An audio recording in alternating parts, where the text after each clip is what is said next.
सनातन का मतलब है सना प्लस तन, जो इस शरीर से लगा हुआ है। अहिंसा ही सनातन का मूल आधार होती है, इसलिए सनातन के नाम पर भ्रमित नहीं होना चाहिए।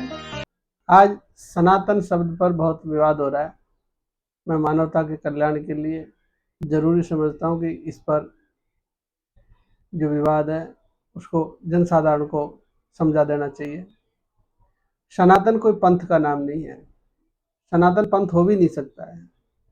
सनातन का मतलब है सना प्लस तन, जो इस शरीर से लगा हुआ है। जिस जीवन पद्धति की इस शरीर के लिए आवश्यकता है उसका नाम सनातन है। शास्त्रों को पढ़ लेना, तीर्थ कर लेना, मंदिर में जाना, मूर्ति पूजा कर लेना, ये सनातन में नहीं आता है।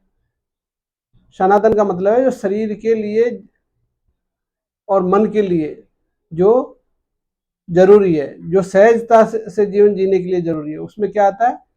उसमें है दया, करुणा, मैत्री, क्षमा, परोपकार, आत्मचिंतन, ईश्वरीय चिंतन, ये सब सनातन में आता है, क्योंकि यही हमारे शरीर को स्वस्थ रखने के लिए और मन को प्रसन्न रखने के लिए जरूरी है। इसी का नाम सनातन है, जो शरीर से लगा हुआ है। अहिंसा ही सनातन का मूल आधार होती है। अहिंसा का मतलब है विषय वासनाओं से मुक्त अवस्था। जब जीव विषय वासनाओं से मुक्त होता है तब वह परम सहज अवस्था में होता है, तब उसका मन और तन दोनों प्रसन्न रहते हैं। इसलिए सनातन के नाम पर भ्रमित नहीं होना चाहिए। सनातन हमारे ऋषि मुनियों ने जिस तरीके से उसको समझाने का प्रयास किया जनसाधारण के उपकार के लिए, कल्याण के लिए, उसमें है यम, नियम, आसन, प्राणायाम, धारणा, ध्यान, समाधि। ये जो अष्टांग योग है, ये सनातन का एक हिस्सा है। इससे इस शरीर को और मन को स्वस्थ और सुखी रखा जा सकता है, इसलिए इनका पालन करना चाहिए। अब इसके लिए आपको किसी पंथ विशेष में जाने की जरूरत नहीं है। यम तो आपका स्वयं का विषय है कि आपको सत्य, अहिंसा, अपरिग्रह, अस्तेय, ब्रह्मचर्य का पालन आपको स्वयं को करना है। सनातन तो आपका स्वयं का विषय है।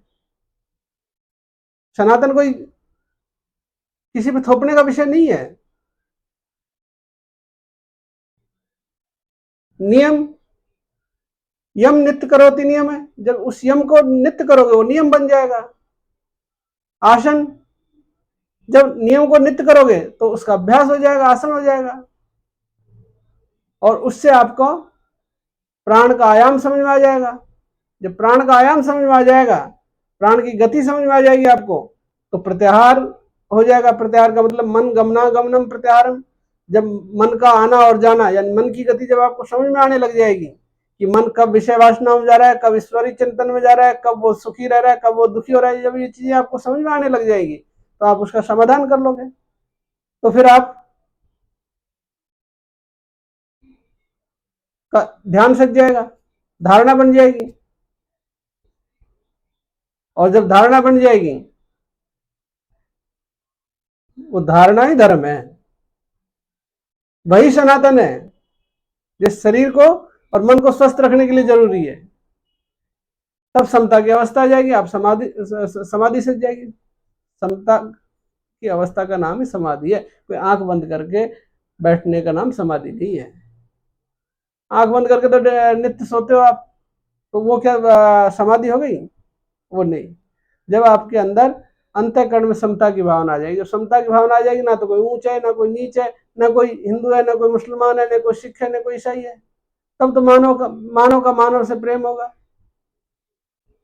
तो यह है सनातन, इसका पालन करना चाहिए, और यह स्वयं का विषय है, यह किसी पर थोपने का विषय नहीं है। वही सच्चा सनातनी है जो अपने अंतःकरण को मानवीय मूल्यों से, मानवीय सद्गुणों से पूरित कर ले, जो सद्गुणों को धारण कर ले, वही सच्चा सनातनी है। किसी पर अपने मत को थोपने वाला सनातनी नहीं।